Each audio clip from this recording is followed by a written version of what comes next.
Olá, meu amigo. Seja bem-vindo a mais uma aula. Vamos falar sobre o perfil do trabalhador. E eu pergunto a você, se você é médico, engenheiro, se você é relações públicas, psicólogo, se você for contratado, se for médico para administrar um hospital, como é que você faz? Você é psicólogo, uma clínica. Você de relações públicas, um estudo de filmagem. Qual a primeira coisa que vem à sua mente? Meu Deus, tenho que administrar pessoas, processos, tecnologias. Opa, a palavrinha, administrar. Então, o perfil do trabalhador moderno hoje exige administração. Em todas as áreas, quando se sai de um certo nível básico para um nível mais sofisticado, se exige do trabalhador competências administrativas. Tratar com pessoas, processos, tecnologias, sociedade, clientes. Isso que nós vamos falar aqui agora. Dentro das competências deste administrador moderno. Primeira competência, competência básica, competência de base, competência operacional. Competência operacional é a competência que exige que você saiba fazer, você põe a mão na massa, que sabe usar o ferramental. Então, a primeira competência é essa, saber utilizar. Então, o médico sabe fazer uma cirurgia, sabe fazer um bom diagnóstico, sabe prescrever seus medicamentos. Quando chegamos ao nível 2, são 3 níveis, tá? O nível 2 é o nível intermediário, o nível tático, o nível gerencial. Essa competência gerencial já exige o quê? Uma entrosação, um entrosamento com as pessoas, uma capacidade de liderar, uma visão mais estratégica, não uma visão muito ampla, mas que tem uma relação entre a direção e o operacional. É um cargo mais de chefia, um cargo mais preparado em termos de liderança junto às pessoas. E o nível mais alto, o nível diretivo, o nível estratégico, é a competência em que o administrador deve ter uma visão externa maior, uma visão do todo, uma visão sistêmica. O que há de moderno nessas relações? Hoje, não é porque eu sou diretor que eu não tenho que, às vezes, pôr a mão na massa. Não é porque eu sou operacional, chão de fábrica, eu não tenho que ajudar a direção se eu visualizar alguma coisa diferente. Então, hoje a integração não é tão estruturada, ela é mais integrada. Quando você observa isso, quanto maior essa integração, maior as possibilidades de solução a problemas. Se um operacional está verificando um problema relacionado a uma compra de peça, que não encaixa direito, ele tem que fazer força para resolver, e ele passa isso para a sua chefia, a chefia imediatamente pode tomar uma decisão e resolver o problema com compras, buscando a qualidade ideal. Se o diretor está visualizando que o seu produto no ponto de linha ou no ponto de venda não está sendo bem aceito, ele pode passar para a gerência e, por consequência, ao funcionário para resolver o problema. Então, uma integração maior dentro da organização, dentro dessas 3 grandes competências. Habilidades desse administrador. Esse administrador moderno ele tem que ter essa capacidade de fazer. Ele tem que ter a capacidade de saber como fazer. E ele tem que implantar o que sabe. Então, essas 3 grandes habilidades se integram com o pessoal e fazem com que ele possa ter essa visão estratégica, tática, organizacional, entendendo o que fazer, de que forma fazer e como implantar isso. Isso transforma esse administrador em alguém que faça a diferença, porque ele tem integrado em si o grande escopo de aprendizado nesse sentido.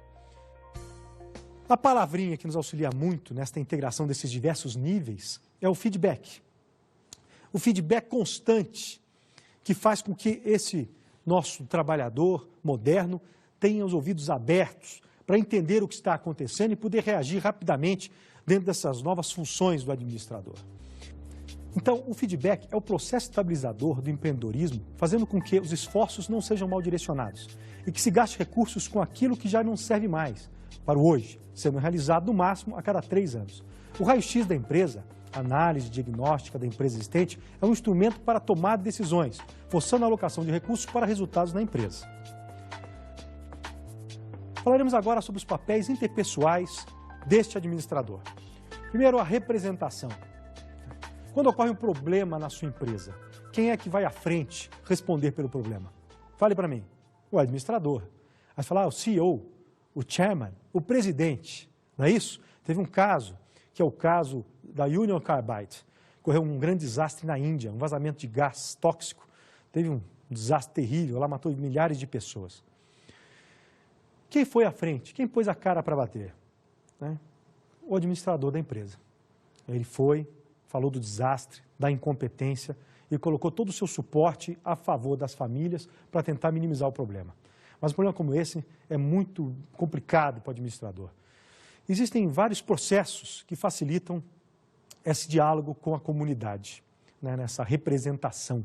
É importante lembrar que a representação, de exemplo que eu dei, é externa, mas a representação é interpessoal, tá? Dentro e fora da organização. É aquele que se interage com as pessoas e que faz com que todos compreendam os objetivos maiores da organização. Esse é o papel principal do administrador. Esses exemplos que eu dou são exemplos mais drásticos. A Dupont, ela tem um treinamento só para isso. A Dupont, ela trabalha com produtos químicos e ela desenvolve competências para o administrador de representação, fazendo diversos testes, clínicas de trabalho para que ele se adapte a diversos momentos que possam ocorrer em sua carreira. Como a empresa trabalha com explosivos, um problema pode ser uma explosão, um desastre. E aí eles contratam a imprensa marrom, para quando o administrador estiver saindo de casa, eles irem imediatamente entrevistar esse administrador e ver como é que ele reage, ver o que ele fala. Eu digo que é o treinamento de guerrilha, né? É na hora da verdade para ver como é que a pessoa reage e como é que ele se adapta a representar a empresa. Dentro da empresa, os momentos da Dupont são de greve. Ele simula uma greve, uma discussão com o sindicato, com os funcionários, para ver como é que ele representa, como é que ele dialoga, como é que ele desenvolve esta competência. Ponto importantíssimo para o administrador, papel importante, liderança. Como é que podemos definir liderança? O que é um líder para você? O que você entende por liderança? Aquela pessoa que você segue cegamente porque ela tem um traçado, um caminho que vai trazer benefício à empresa e a você? Aquele que consegue, com seu carisma, cativar a todos para que possam desenvolver um trabalho melhor, um trabalho mais alegre, um trabalho que realmente vá dar resultados? A liderança, o papel do líder é um papel nato. Eu digo que o administrador que não nasce tem que estudar muito para ser líder. O líder tem a firmeza de propósitos, a moral ao seu lado e a ética como parte importante das soluções organizacionais.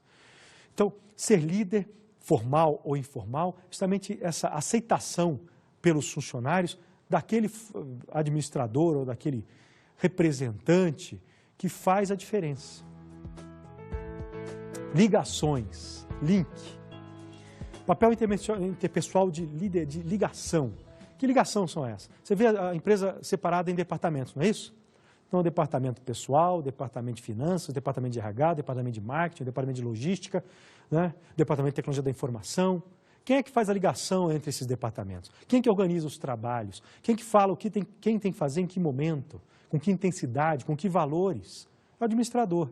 O administrador faz o link, faz a ligação, faz a interação entre os departamentos. Ele possibilita com que, quando o marketing pede para desenvolver um determinado novo produto, o pessoal da fábrica já participa para verificar que máquinas, que matéria-prima é necessário para desenvolver esse novo produto. O pessoal da logística verifica se há espaço nos caminhões, o volume desse trabalho é desenvolvido em termos de potencial logístico.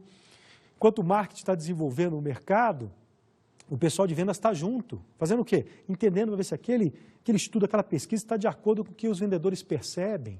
E aí o administrador faz o quê? Faz a ligação entre marketing e vendas, marketing e logística, os sistemas, né, que vão ser necessários para organizar, para controlar, para agilizar o desenvolvimento desse produto, a remessa do produto. A ligação com a fábrica, em termos de tempo de produção, volume de produção, e aí vai. Então, as ligações, quem faz é o administrador moderno. Papéis informacionais. E aí, o conhecimento em tecnologia da informação aqui é fundamental, hein? Eu vejo o administrador moderno, um conhecimento amplo sobre ERP. O que é um ERP? Enterprise Resource and Planning, sistema de gestão integrada. Um MRP, Manufacturing Resource Planning, um sistema de manufatura estruturada integrada. CRM, Customer Relationship Management, sistema de gerenciamento de clientes. Então, para monitorar a empresa, né, todos esses links, compreender a velocidade produtiva e a solução ligada a essa produção, antecipar expectativas dos clientes com o CRM, quem é que desenvolve esse trabalho?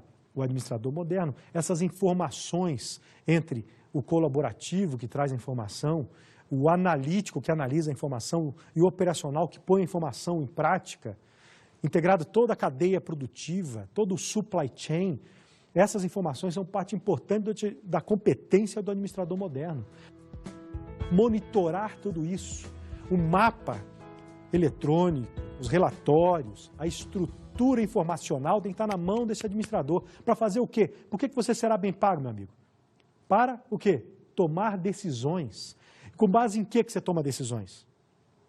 Com base em informação. Informação é a base para a tomada de decisão. Então, se você tem informação na mão, você toma a decisão correta. A escolha do que fazer parte da informação. O que mais? Qual é o papel importante em termos informacionais? A disseminação desse conhecimento. Eu digo que você tem dois tipos de conhecimento, né? O tácito e o explícito. No tácito, você sabe como fazer, conhece, mas não está estruturado, não está disseminado, não está socializado.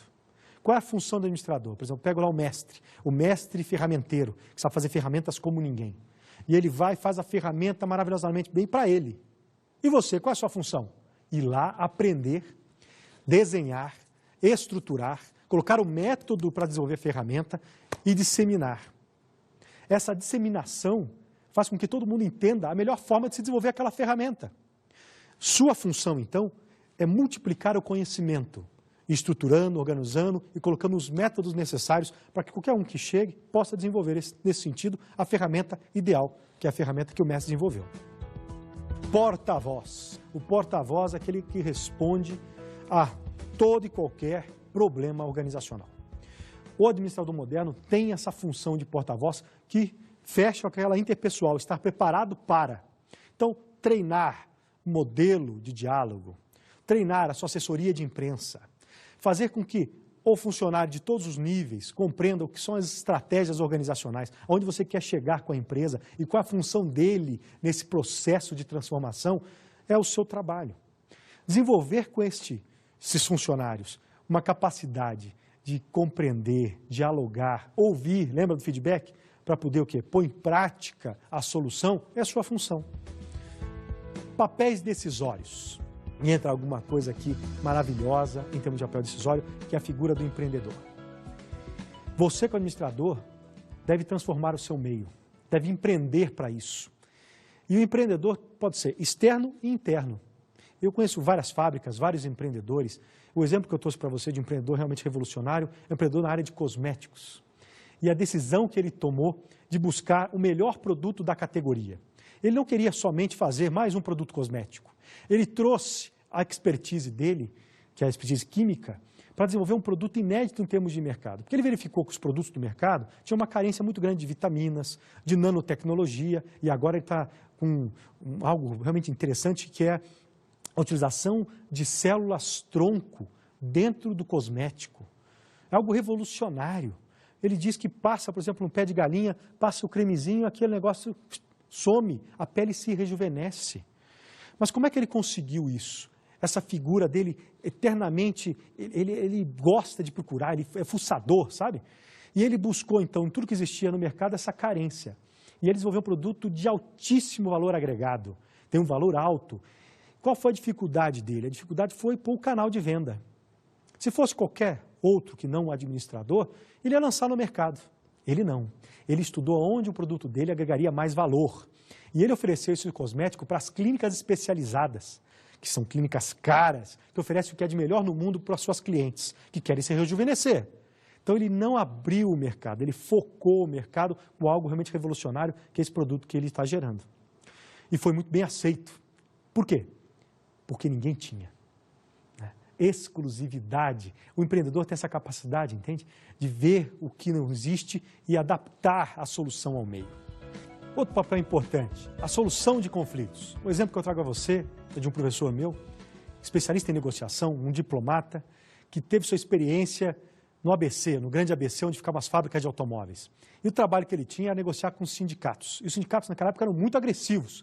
Os sindicatos põem o caminhão de som na frente da sala da presidência e ficava lá gritando o nome da presidência, com palavras de baixo calão, antes da reunião, para desestruturar a reunião. E ele, então, era o responsável em ir lá negociar com esse pessoal. E ali, a briga era grande. Ele de um lado e os sindicalistas do outro, e os sindicalistas querendo coisas absurdas, né? E ele com a sua capacidade de ouvir, de entender, de observar o que era possível e não que era possível, muito tranquilo, sabe? Explicando a todos o que era possível, por que era possível, dos benefícios que a fábrica estava oferecendo, e o que podia ser feito, e ele conversando, aquilo, rapaz, se estendia por horas, até por dias, e ele então conseguia equacionar. Não chegava no consenso, porque era muito difícil, mas equacionava, buscava o equilíbrio entre as forças de interesse, né? Esse é o trabalho do conflito. Tá, esse conflito é gigantesco, né? Agora imagina você um conflito com dois funcionários que estão brigando, né, porque estão com problemas pessoais. Você também vai ter que interferir, vai ter que tentar ajudar, né?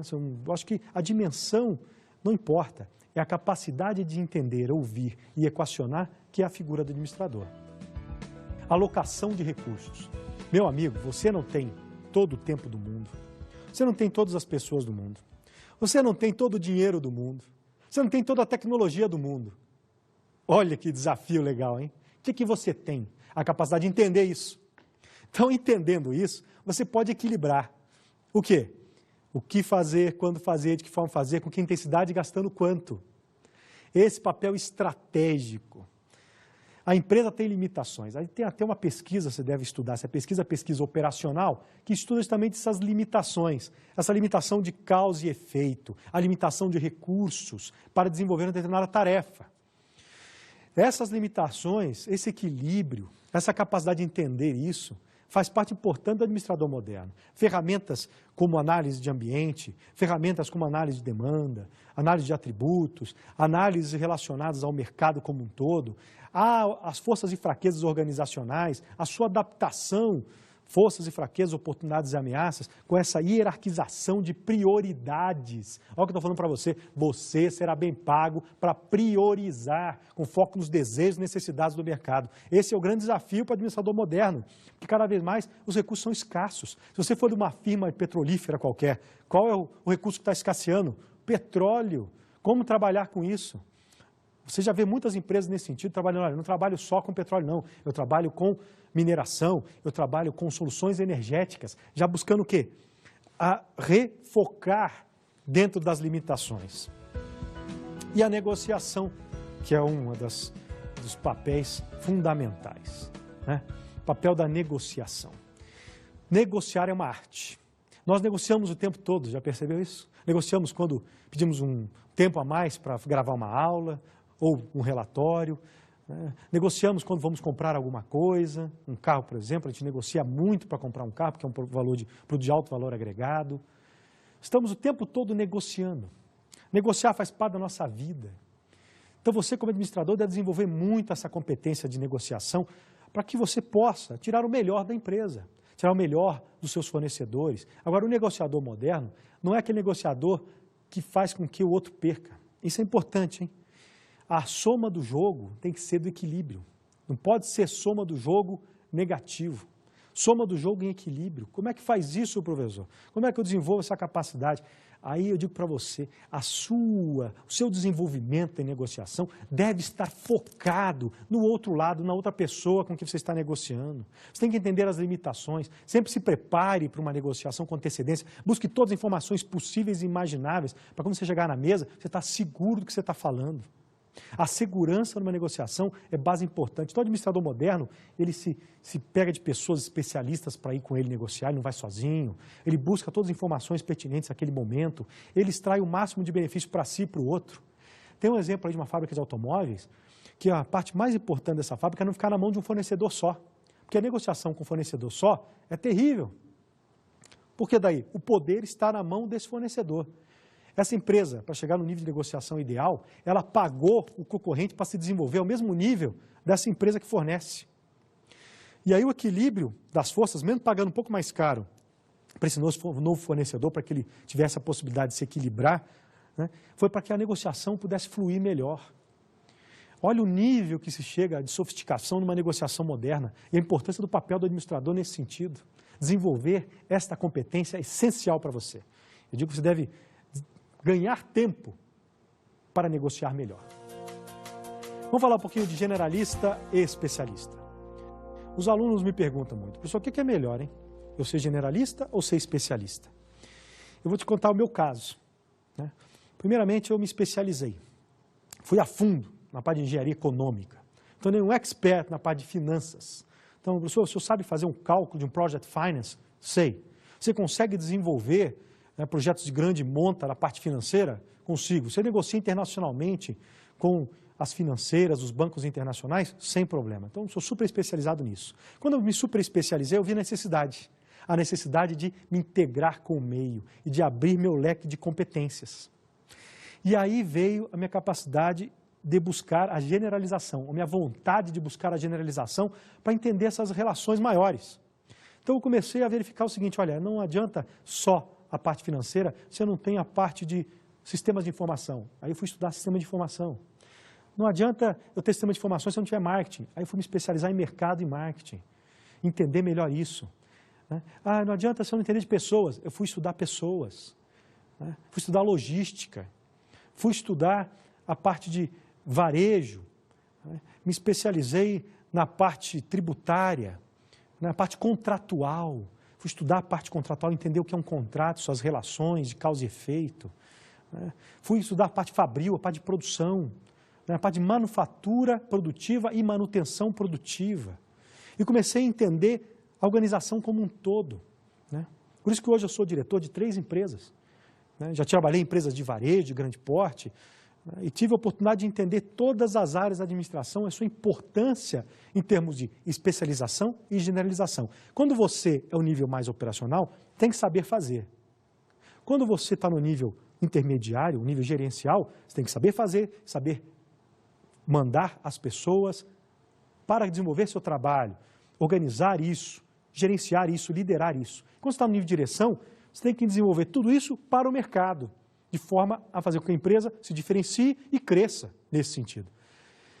Então a visão, quanto mais desenvolvida a sua capacidade estratégica, mais generalista você tem que ser. Quanto maior a sua necessidade operacional, mais especialista.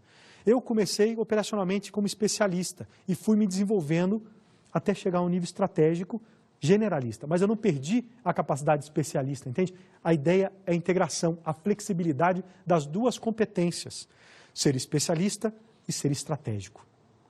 Difícil? Difícil, mas qual o problema? Na administração não tem nada fácil, é tudo suor e trabalho, estudo.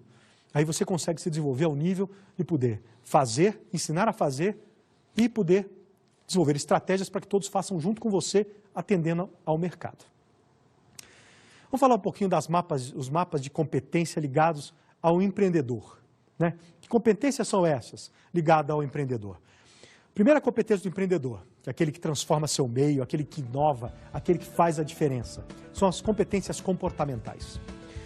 Quais competências comportamentais são essas, né? As competências da interação, a capacidade de dialogar com o seu mercado, com o seu cliente, capacidade de interagir com os seus funcionários, né? Capacidade de saber ouvir, são comportamentais. As competências técnicas, aí entra, tem que saber muito de finanças, tem que entender muito de sistemas de informação, de logística, de produção, de marketing. Tem que ter essa capacidade de entender o ferramental pesado da administração para poder fazer com que a empresa ande de forma coordenada, administrada e organizada. E tem que ter competência estratégica. O empreendedor moderno tem que ter competência estratégica. A competência estratégica é aquela competência de fazer tudo aquele esforço que você faz na organização seja útil e gere soluções, você possa ganhar com isso e lucrar. A estratégia está justamente em compreender os caminhos, os melhores caminhos, a escolha, choice, a escolha do melhor caminho. Então, se você tem todo o esforço, eu tive um exemplo que eu trouxe para você, né? Um amigo meu, ele falou, professor, eu vou montar a melhor empresa que vai desenvolver infraestrutura. Tudo bem. Como é que tem essa infraestrutura que você quer desenvolver? Eu descobri que no Brasil falta infraestrutura aeroportuária. Puxa, que legal. Infraestrutura aeroportuária. E como é que você pretende desenvolver isso? Não, eu estou pensando em montar um aeroporto. Você vai desenvolver um aeroporto? Mas isso não é competência da Infraero? Não, professor. Eu posso desenvolver um aeroporto de uso público de competência privada. Falei, poxa, que interessante. E quais competências que você tem? Ele falou, todas. Falei, como assim? Eu já desenvolvo para a Infraero, há mais de 20 anos, consultoria nessa área. E a Infraero, eu mando as ideias da terceira pista aqui de um aeroporto X, eu mando para a Infraero uma melhoria em relação à logística, uma ampliação de um determinado terminal, e ela usa em parte, né? E eu sei que se eu usasse isso com plenitude, seria muito melhor. E se eu tivesse investimento privado, então, seria muito mais rápido. Falei, que interessante. E você tem essas competências técnicas? Sim, professor, eu sou engenheiro aeroportuário, formado pelo ITA, né? Tenho competência aeronáutica também, né? Eu tenho essa consultoria e vi que o mercado carece. O Brasil precisa de infraestrutura, né? Falei, mas me fala uma coisa, como é que você vai buscar investidores? Não, tem investidores internacionais que vão me possibilitar investir nesse sentido, num grande aeroporto de cargas, vou começar com cargas, e a partir desse aeroporto de cargas eu vou desenvolver o terminal de passageiros e vou montar estratégias diferenciadoras logísticas, que é o foco no hub. Falei, mas que hub? Que negócio é esse de hub, rapaz? Não, hub é o seguinte, professor, pequenos aviões vão até esse aeroporto e grandes aeronaves saem, então, para a Europa, Estados Unidos e África. Eu racionalizo toda a parte logística, pelo menos do sul do Brasil, com esse meu aeroporto, resolvo o problema de sobrecarga aérea no Brasil e faço com que esse meu empreendimento seja um sucesso. Eu continuei pesquisando, entendendo, mas esse empreendedor é realmente interessante. Fala para mim como é que essa estratégia vai funcionar. Explica um pouquinho melhor para mim. Professor, primeiro eu vou desenvolver toda aquela região onde vai ficar o aeroporto, do ponto de vista de competências, para que todos tenham a competência necessária para me auxiliar nesse desenvolvimento desse projeto. Desde a obra básica de engenharia civil até a operação aérea deste aeroporto. Falei, puxa, que interessante, rapaz. Então, ele tinha todas as competências técnicas, estratégicas, competências. Eu vi que ele era entusiasta, então essa interpessoal fazia parte dele. E ele conseguiu o quê? Com esse comportamento, né, realmente desenvolver. Ele já me mostrou há pouco tempo as licenças que ele conseguiu, os investidores, e aqui agora ele está numa fase já de compra da terra. Esse empreendedor mostrou claramente para mim todas as competências necessárias para fazer um empreendimento inédito, numa demanda carente, num país que precisa de infraestrutura. Eu dei parabéns a ele e falei que esse empreendedor realmente usou toda a administração moderna a favor dele e do país. Esse é o modelo que eu considero um modelo de sucesso, um modelo que está fazendo a diferença. Meus alunos perguntam para mim, professor, eu sou um empreendedor ou sou um autônomo? Qual a diferença, né, entre um empreendedor e um autônomo? Observadas as disposições das legislações trabalhistas e previdenciária, assim como as decisões judiciais proferidas pelos vários tribunais regionais do trabalho, como regra geral, o profissional autônomo é a pessoa física que presta serviço de natureza urbana ou rural, em caráter eventual a uma ou mais empresas, sem relação de emprego. Agora, com relação ao empreendedor não, é um administrador moderno que desenvolve inovação e agrega valor à sociedade através de organizações estruturadas, né, que inovam e se adaptam ao meio. Então, o empreendedor é mais sofisticado, é aquele que usa todas as competências administrativas na prática. E o autônomo pode ser um profissional específico, como no caso um jardineiro, né, ou um mestre de obras, tá, que trabalha autônomo, que trabalha sem vínculo nenhum. Evolução, equipes autogerenciadas. Eu tive a oportunidade de montar um projeto, uma instituição de ensino, que tinha como desejo atender melhor os seus clientes, nesse caso, os alunos. Essa instituição, ela me deu carta branca para trabalhar. E eu coloquei toda a minha expertise administrativa na prática. Primeira coisa que eu fiz, tinham 2.200 funcionários dessa instituição. Eu peguei o pessoal do RH e falei, eu quero essas competências para esse novo analista de atendimento, até mudei o cargo. Eu quero uma pessoa que tenha competência, que tenha atitude e tenha essas habilidades, né? E daí, desses 2.200, nós selecionamos 8. Olha só, de 2.200, eu selecionei 8. Né? Desses 8, que tinham esse chá, competências, habilidades e atitudes, eu comecei a montar um treinamento vivencial. O que é esse treinamento vivencial? Eu peguei, né, aquele pessoal e eu, pessoalmente, os treinei dentro do modelo e atitude que eu achava importante. Com relação a conhecimento, eu queria que eles fossem, por exemplo, tem uma fazenda lá na praia e que algum aluno pode querer saber dessa fazenda. Você não vai ler, não, você vai lá ficar o dia inteiro e entender o que a fazenda faz. Tem um ônibus que tem que pegar lá para não sei onde, né? Que é a filial dessa universidade. Eu quero que você pegue o ônibus e veja o tempo, o prazo, a forma. Ah, tem um auditório que vai ter uma palestra lá amanhã. E aí eu peguei todos os procedimentos, eram 34 procedimentos chaves relacionados a informações na organização, e nós contamos os fluxos, os procedimentos, os responsáveis e normatizamos isso. Deixando o quê? O link da responsabilidade entre quem gerencia, o exemplo do auditório, com quem irá dar a informação. E deixei tudo isso linkado. Tá? E uma coisa importante, eu não deixei coordenador. Eu os treinei para cada um ficar responsável por uma área ou 2 ou 3. E eles se auxiliarem em termos de célula de produção. A célula de produção cada um é responsável por um determinado fluxo de trabalho. E todos se interagem nesse sentido, se autogerenciando. E marquei sábado pela manhã como o dia onde não tinha tanto movimento da universidade, para que todos se reunissem e discutissem a semana de trabalho. E pudessem, entre eles, montar as regras e dúvidas e comunicação ideal. O sistema integrado de comunicação era real-time, ou seja, pela internet eles estavam conversando o tempo todo entre eles, porque eles tinham várias filiais, né? E trocando informações, o tempo todo trocando informações, fazendo com que todo mundo tenha um nível ideal de informação e possam decidir em relação à informação, independente do turno, do local e da forma. Esse pessoal fez com que o nível de atendimento superasse as expectativas. Só para você ter uma ideia do exemplo, eles me chamaram, professor, nós estamos com um problema muito sério na área de odontologia. Porque o pessoal pega um pessoal mais carente para fazer o serviço social. E tem que pegar senha. E o pessoal fica na fila para pegar a senha. E a fila começa às 5 da manhã, professor. E é um sofrimento para esse pessoal, porque às vezes está chovendo, está frio, o pessoal está na fila, só abre 8 horas para começar a distribuir a senha. A gente acha isso um terror. A gente quer convidar o senhor para mostrar como é que a gente quer fazer. Eles me convidaram, acho que foi o ápice do trabalho, para fazer parte dessa fila. E chegamos lá, tinha neném chorando, com dor de dente, um sofrimento. Eu gravei durante meia hora o menino chorando antes de abrir a portinha lá. E aí eu fui, né, e pedi minha senha. A menina assustou, não, professor, só pode entrar. Eu falei, não, quero a senha. Fiquei esperando o dia inteiro para ser atendido e aí o atendente ainda me deixou mais 2 horas esperando antes de entrar na sala. Chamei o gerente do setor e falei, olha, quero que você ouça o seguinte, deixei o neném chorando meia hora no ouvido dele. Falei, isso é certo? Vamos organizar isso? O pessoal aqui está com uma sugestão, equipe autogerenciável, né? Olha, vamos fazer o seguinte, dá para o professor passar uma semana antes quais são as técnicas de trabalho ou o perfil do pessoal para ser atendido? Só passar uma semana antes. Por que a gente faz? A gente divulga na internet e agenda pelo telefone. Ninguém vai vir aqui mais. Ninguém precisa vir. A gente liga para ele ou, quando a pessoa ligar, a gente agenda, dizendo o que tem disponível. E a pessoa não fica mais na fila. Olha, eles resolveram um problema que estava trágico. O pessoal ficar na fila, sofrendo para ser atendido. Hoje lá não tem mais fila. É tudo pelo telefone. E quando a pessoa já está cadastrada, eles ligam antes. Falam, olha, agenda semana que vem, terça-feira, 2 horas, você continuar seu tratamento. Esse é o ideal da solução de uma equipe autogerenciável, a competência necessária para resolver os problemas. Esse é praticamente o novo perfil do trabalhador.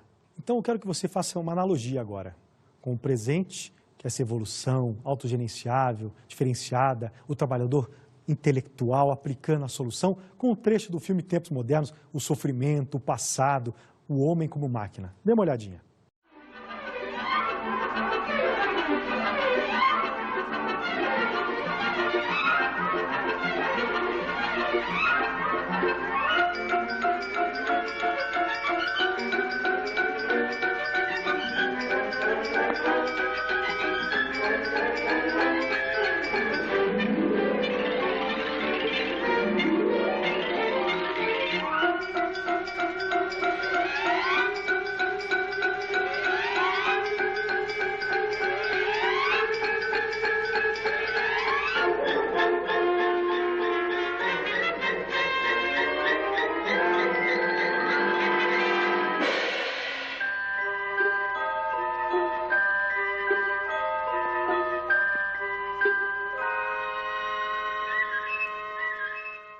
Viu o sofrimento de Charles Chaplin, né?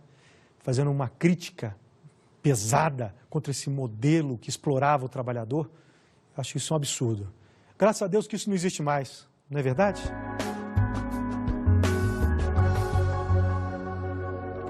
Dê uma olhadinha no site canalvg.com.br e aprofunde seu conhecimento. Bons estudos!